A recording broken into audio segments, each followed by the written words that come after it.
What sets Burgundy apart is the sheer level of detail and complexity.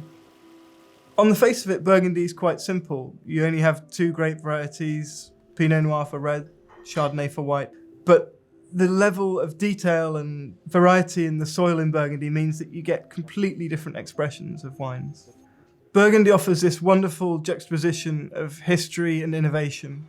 While there's a huge amount of tradition and respect for the past, growers are also very conscious that they have to continue to improve and hand over something better to the next generation. My relationship with Burgundy initially began at university when I was a student. I knew very little about wine, but I knew that I liked Chablis. I've been visiting Burgundy for over a decade now, and I spend about 3 months a year visiting producers.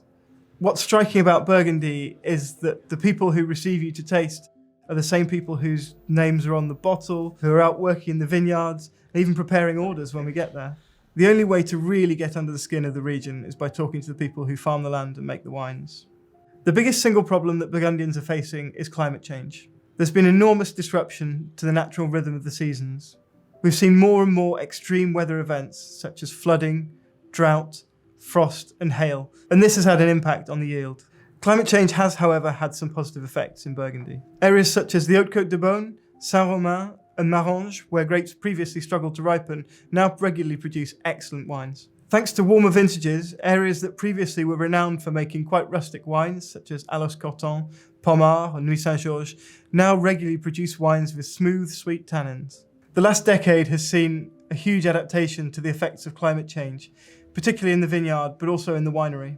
Generally, there's been a shift towards making wines in a more natural fashion, reducing the amount of sulfur, using less new oak, extracting less from the grapes, and allowing the terroir to really speak for itself. In the vineyard, there's been an enormous shift towards more sustainable ways of working, whether that be organic, biodynamic, or sustainable viticulture.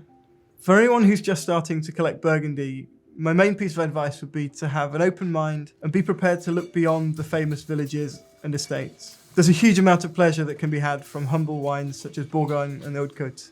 Volumes in Burgundy are incredibly small, particularly at the top end.